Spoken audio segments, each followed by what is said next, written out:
இப்போது ஏதாவது ஒரு பெயின் அப்படின்னு சொல்லிட்டு இதுதான் பிரச்சனை டயக்னோஸ் பண்ணதுக்கப்புறம் உங்களை யாராவது மூவ் பண்ண வேணாம் ரெஸ்ட் எடுங்க இவ்வளோ நாளைக்குன்னு சொல்கிறாங்க அப்படின்னா, நான் ஏன் அது கூடாது ஸ்டாப் மூவிங் தப்பு அப்படின்னு சொல்கிறேன் அப்படின்னா, இப்போ நம்ம ரெஸ்ட் எடுக்க என்ன ஆகும் அப்படின்னா, ஜென்ரலாகவே நம்ம ஃபிசிக்கல் ஃபிட்னஸ் குறைய ஆரம்பிச்சிடும். செரண்டரியாக இருக்கிற மாதிரி ஆயிரும் அந்த இடத்துல. இன்னொரு பர்ஸ்பெக்டிவ்ல யோசிச்சிங்கன்னா, இந்த ரெஸ்ட் ஜாயிண்ட் ரொம்ப நல்லா இருக்குது, ஆனால் இந்த ரெஸ்ட் ஜாயிண்ட்டை நான் வந்து ஒரு 3 மாதம் அசைக்காமையே வச்சுருந்தேன் அப்படின்னா, 3 மாதத்துக்கு அப்புறம் இந்த ரெஸ்ட் ஸ்ட்ராங்காக இருக்கும்னு நினைக்கிறீங்களா, வீக்காக இருக்கும்னு நினைக்கிறீங்களா? கண்டிப்பாக வீக்காக இருக்கும். ஸ்டிஃபாக இருக்கும்னு நினைக்கிறீங்களா, ஃப்ளெக்சிபிளாக இருக்கும்னு நினைக்கிறீங்களா? கண்டிப்பாக ஸ்டிஃபாக இருக்கும் இல்லையா? அப்போ அதுக்கு பெயின் வரலாம். நல்லா இருக்கிற பகுதியை நம்ம அசைக்காமல் வச்சாலே அதில் டிஸ்கம்ஃபர்ட்ஸ் தான் கிரியேட் ஆகும். இப்போ உங்களுக்கு பேக் பெயின் இருக்குன்னு சொல்லி 1 or 2 months ரெஸ்ட் எடுக்க சொல்லியிருக்காங்க, நீங்களும் ரெஸ்ட் எடுத்துட்டீங்க. அதுக்கப்புறம் போய் திரும்பி பழைய ஆக்டிவிட்டிலாம் பண்ணணும்னு நினைக்கிறீங்க. உங்களை அதே ஆக்டிவிட்டியை இந்த ரெஸ்ட் பீரியடுக்கு அப்புறம் கம்ஃபர்டபுளாக பண்ணிட முடியும்னு நினைக்கிறீங்களா? சரி, ஆக்டிவிட்டி பண்ணுன்றியே வலி இருக்குது, எப்படி பண்ணுறது அப்படின்னு கேட்டிங்கன்னா, இப்போ ஃபார் எக்ஸாம்பிள் அதே பேக் பெயின் எடுத்துக்கோங்க.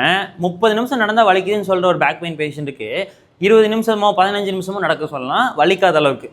நடக்கிறத ஸ்டாப் பண்ணுறது தான் இங்கே பிரச்சனை. இப்போது வாரத்தில் 5 நாள் பேட்மிண்டன் விளையாண்டா ஷோல்டர் வலிக்குதுன்னு சொல்கிற ஒரு பர்சன்ட்டை போய் நீ விளையாடுதுன்னு சொல்கிறதுக்கு பதிலாக வாரத்தில் 5 நாளைக்கு பதிலாக 2 நாள் விளையாடுங்க, டியூரேஷன் குறைச்சி விளையாடுங்க, இன்டென்சிட்டி கம்மியாக விளையாடுங்க அப்படின்னு சொல்லி அட்லீஸ்ட் லைட்டாக விளையாட சொல்லலாம்ல. இப்போ நீங்கள் அசையாமல் வைக்க ரொம்ப நாளைக்கு அப்புறம் அந்த பார்ட் நீங்கள் அசையாமல் வச்சனால வலிச்சுதா இல்லை உண்மையிலே உள்ளே இருக்கிற பிரச்சனால வலிச்சுதாங்கிறதே ஞாபகம் இருக்காது. சைக்கலாஜிக்கலாக தான் அஃபெக்ட் ஆவீங்க. Always movement is best medicine. Find a way to move. எப்படி அசையலாம், எப்படி பெட்டர் ஆகலாம்னு பார்க்குறது தான் உனது பெஸ்ட் ட்ரீட்மெண்ட். இப்படி நீங்கள் பண்ணுறதுனால ஐயோ அசைகிறமே அப்படின்ற பயமும் உங்களுக்கு இருக்காது. Find a way to move.